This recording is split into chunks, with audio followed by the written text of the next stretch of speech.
انسان کو اتنا تلخ اور مطلبی نہیں ہونا چاہیے کہ کوئی دوسرا انسان اس سے اپنی بات بھی نہ کر سکے، اور کوئی انسان سختی میں حد سے زیادہ بگڑ جائے۔ انسان میں نرمی ہونی چاہیے تاکہ کوئی اپنی برائی بھی خود ہی بیان کر سکے اور اپنے دل کا بوجھ ہلکا کر سکے۔ اللہ بھی تو یہی کرتا ہے، انسان کو اتنا موقع تو ضرور دیتا ہے کہ وہ خود اپنی خامیاں بیان کر سکے اور یہ بھی بیان کر سکے کہ یہ برائیاں میرا بہت نقصان کر رہی ہیں اور مجھے اب سدھار دے۔ کبھی کبھی انسان کو سدھارنے کے لیے ہمارے طریقے اتنے سخت ہوتے ہیں کہ وہ انسان سدھرنے کی بجائے بگڑ جاتے ہیں، اور وہ انسان اندر ہی اندر اذیت میں ہوتا ہے، اور شاید تبھی وہ دوسروں کو بھی اذیت دے رہا ہوتا ہے، اور کوئی یہ بھی نہیں سمجھ پا رہا ہوتا یہ اصل اذیت اسے نہیں دی جا رہی، بلکہ دینے والا خود ایک انجانی اذیت میں ہے جو دوسروں کو دی جانے والی اذیت کی شکل میں ظاہر ہو رہی ہے۔ بہت دکھ ہوا آج یہ سن کے کہ کسی باپ نے اپنے بیٹے کو ایک چھوٹی سی بات پہ اتنا مارا کہ پڑوسی چھڑوانے آئے، اور اس بیٹے کو اس چھڑوانے والی ہمدردی نے اتنا نہیں اس کے دل کو چھوا جتنا اس کی انا کو زخمی کر دیا گیا، اس کی عزت نفس کو زخمی کر دیا گیا جب اس کو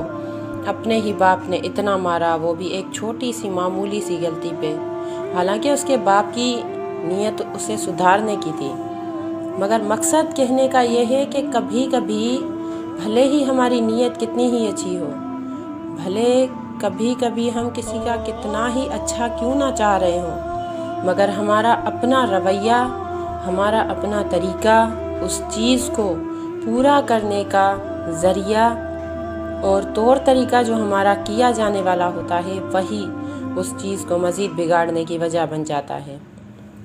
اس شاگرد کے ساتھ بھی کچھ ایسا ہی ہوا۔ اس بیچارے کو جب اتنی چھوٹی سی غلطیوں پر حد سے زیادہ مار پڑنے لگی گھر پہ، اور غیروں نے آ کے اس کو چھڑوایا، بھلے ہی اس کے اپنے تھے مگر تھے تو ماں باپ کے علاوہ، انہوں نے آ کے اسے چھڑوایا۔ اتنی چھوٹی سی غلطی پہ اتنی سختی نے اس بچے کو اتنا بگاڑ دیا کہ آگے جانے کے بعد اسے اپنی غلطیاں بھی بالکل چھوٹی لگنے لگیں، اور بڑی بڑی غلطیوں کو وہ ہنس کے کرنا شروع کر دیا اس نے۔ کیا ہمارا معاشرہ سمجھ نہیں پاتا ان چھوٹی چھوٹی باتوں کو کہ ہمارے چھوٹے سے کام، ہمارا ایک چھوٹا سا عمل کسی کے دماغ کو کتنا برباد کر سکتا ہے، کسی کی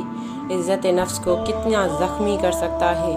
اور وہ بیچارہ اپنی عزت نفس بچانے کی خاطر ادھر ادھر اپنی انا پرستی دکھا رہا ہوتا ہے، حالانکہ وہ سارا ایک ڈرامہ ہوتا ہے،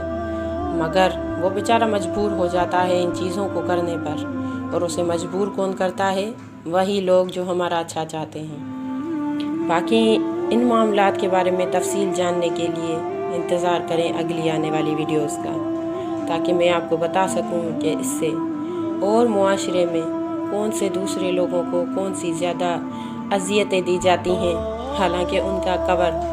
ان کی ریپنگ تو بڑی زبردست ہوتی ہے، ان کا مقصد انہیں سدھارنا ہوتا ہے، لیکن انجانے میں وہی ان چیزوں کو